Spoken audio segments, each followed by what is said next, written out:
After this video, check out episode 541 of the Lantern Cast, where we have a lengthy roundtable discussion about Alan Scott the Green Lantern number 2, as well as the ways that retcons can affect our enjoyment of a character. Hey everybody, before you continue with this video, I highly recommend you watch my recent video taking a look at Alan Scott's first appearance in All-American Comics number 16 back in 1940. That's going to be surprisingly relevant as we talk about today's issue, which we'll get into right now. Alan Scott the Green Lantern number 2, written by Tim Sheridan with art by Kian Cormier, colors by Matt Hermes, and letters by Lucas Catoni. The title of this issue is Conversion. After watching Johnny die out at sea, Alan's commanding officer was able to pretty easily figure out the nature of their relationship, which would have normally gotten Alan thrown out of the army. But since Alan single-handedly saved the entire rest of the crew, he was given the opportunity to seek medical attention in a misguided attempt to quote-unquote fix himself so he can stop being gay. Alan checked himself into Arkham Asylum. It's 1936, so the facility hasn't yet become the cursed dungeon for villains and monsters that we know it as today, but that doesn't mean horrific things aren't happening within its walls. At the time, the political, cultural, and legal stance on homosexuality was to treat it like either an illness or a crime.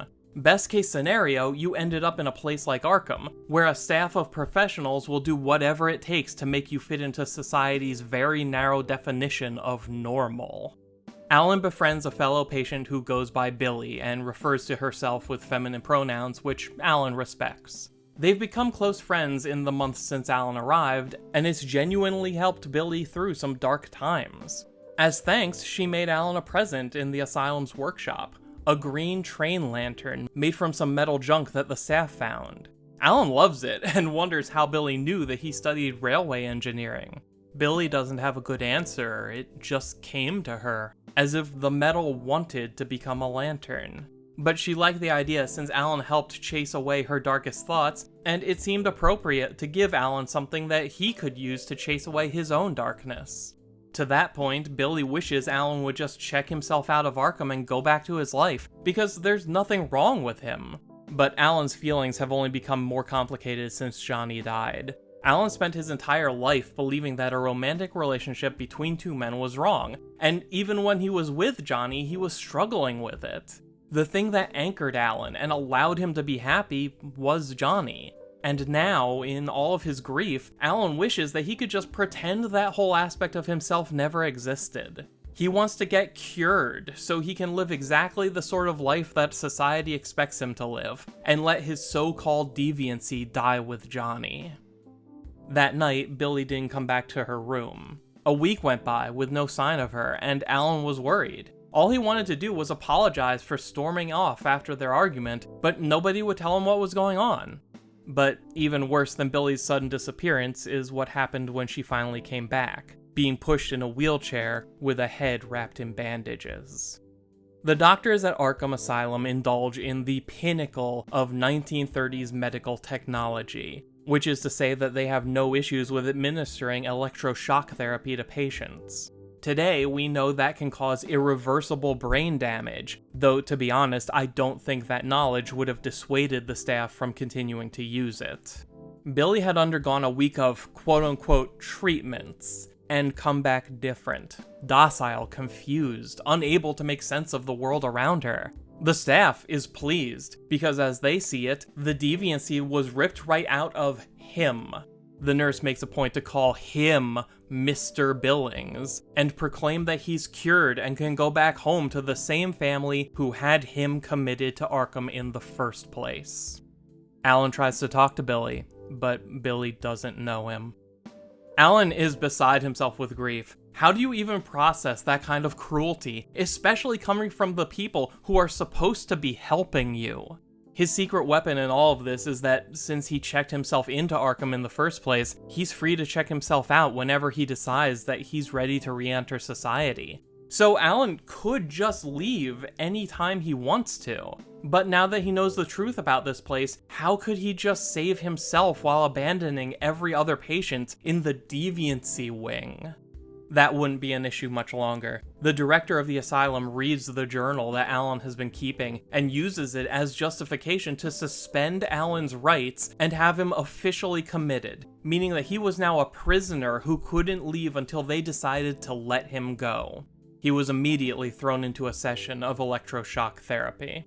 After that, Alan began to see things clearly for the first time. This place was hell, and the people running it were monsters. In the middle of the night, he gathered together all of his fellow patients, all of the prisoners, and guided them to freedom by lantern light. They were aided by a sympathetic orderly named Robert, who couldn't stand what was going on at the asylum. With his help, they all escaped, and mostly everyone skipped town. From there, Alan hopped a freight train and went west to find a fresh start and some honest work as a railway engineer.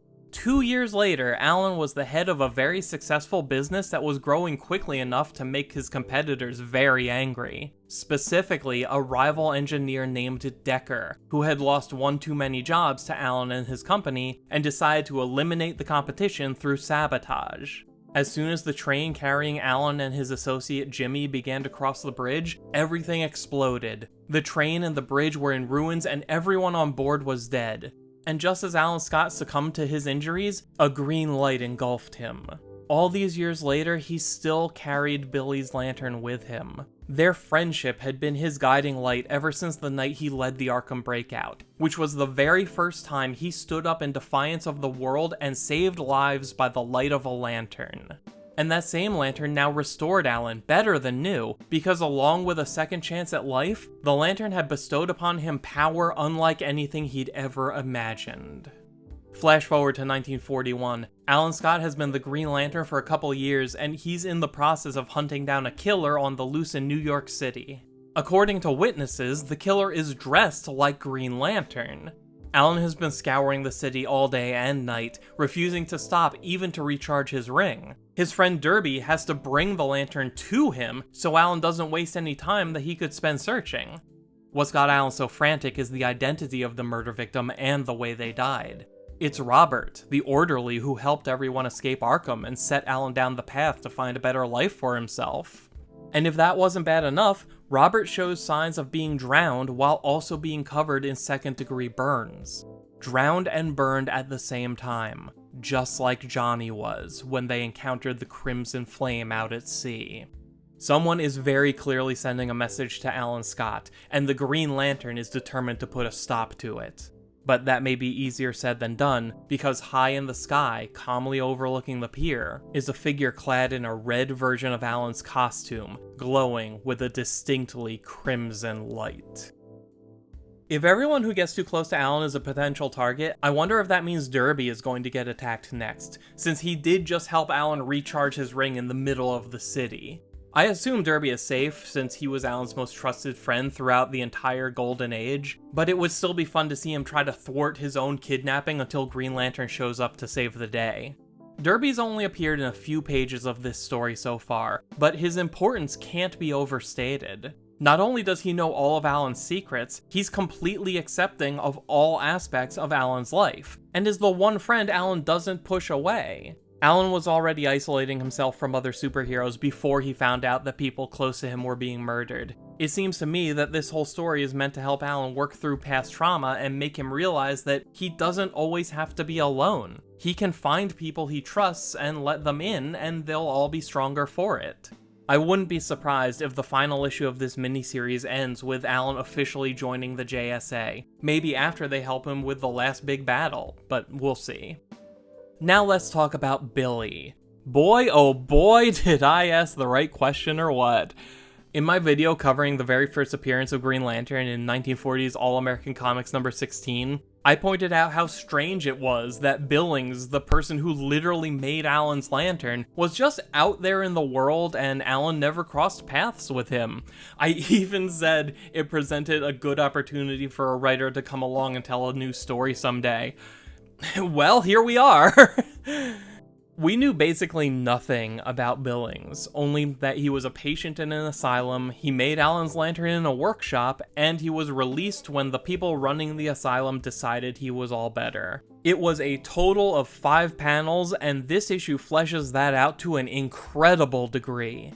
The story of Billings, as presented in All-American Comics number 16, serves as a skeletal framework for the story of Billy in Alan Scott the Green Lantern number 2. And despite how wildly different these two versions of the story are from each other, there isn't actually much in Alan Scott the Green Lantern number 2 that contradicts what we see in All-American Comics number 16. It does undermine some of the assumptions that we've always made about the mental state of Billings and the intentions of the asylum staff who release him to go live a new life, but really, the biggest change made is to the lantern itself.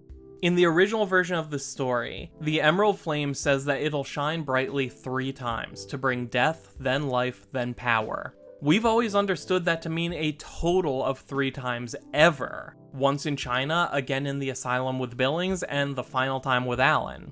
But Tim Sheridan actually keyed in on a detail that I'd never thought about before. The fact that the Emerald Flame very clearly used its power on Alan Scott twice. It saved his life in the crash, and then granted him power. And I have to imagine that realization was the beginning of the idea that we see play out across Alan Scott the Green Lantern number 2, where the Emerald Flame brings a cycle of death and new life to many people throughout the years, until it finally finds one that it deems worthy of the gift of power. As Alan put it, Billy died so Billings could live. And eventually, Alan Scott would die and be reborn as the Green Lantern. I love the detail that the lantern was on the train because it already belonged to Alan and he brought it with him. We've always assumed that the lantern just happened to be there, that it was placed on a random train because it was a train lantern, and that it was sheer coincidence that Alan grabbed onto it and survived. The fact that it was a gift from a dear friend that symbolizes everything good that friend saw in Alan works so much better, in my opinion. And let's talk about Johnny's death and how it relates to the Red Lantern. At first, I completely disregarded the possibility that the Red Lantern could be Johnny Ladd, for the simple reason that we were first introduced to the Golden Age Red Lantern through a Who's Who bio page that tells us his name is Vladimir Sokov, and details his history as a member of the Russian army. However, they did encounter the Crimson Flame right on the edge of Russian territory, so if Johnny survived, he very easily could have ended up in Russia. Maybe he was found and brainwashed by the Russian government. Maybe he was always a Russian agent undercover trying to steal the Crimson Flame for his own country. Maybe he really did die and was reborn thanks to the Crimson Flame. Or maybe it's a mixture of all of them. Considering this issue's emphasis on death and rebirth, I think what the Crimson Flame did to Johnny was a mix of what happened to Alan and Billy. Johnny Ladd died so that Vladimir Sokov could live, and he was granted incredible power.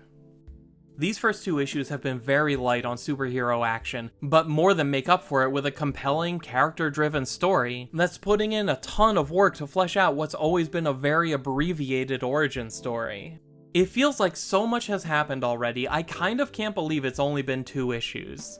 I can't wait to see more, and I especially want to see Alan Scott have to interact directly with the Red Lantern. And if it does turn out to be Johnny, then I am more curious than ever to learn about his daughter, Ruby, who goes on to inherit the Red Lantern legacy. But that's if it's Johnny, we'll just have to wait and see. And while we're waiting, why not leave a comment below telling me what you thought of this issue? Do you think the Red Lantern is Johnny? How do you feel about the additions to Alan's origin? And please consider subscribing so that we can continue exploring this story when each new issue comes out. Until then, thank you for taking the time to watch. My name is Dan, we'll talk again soon.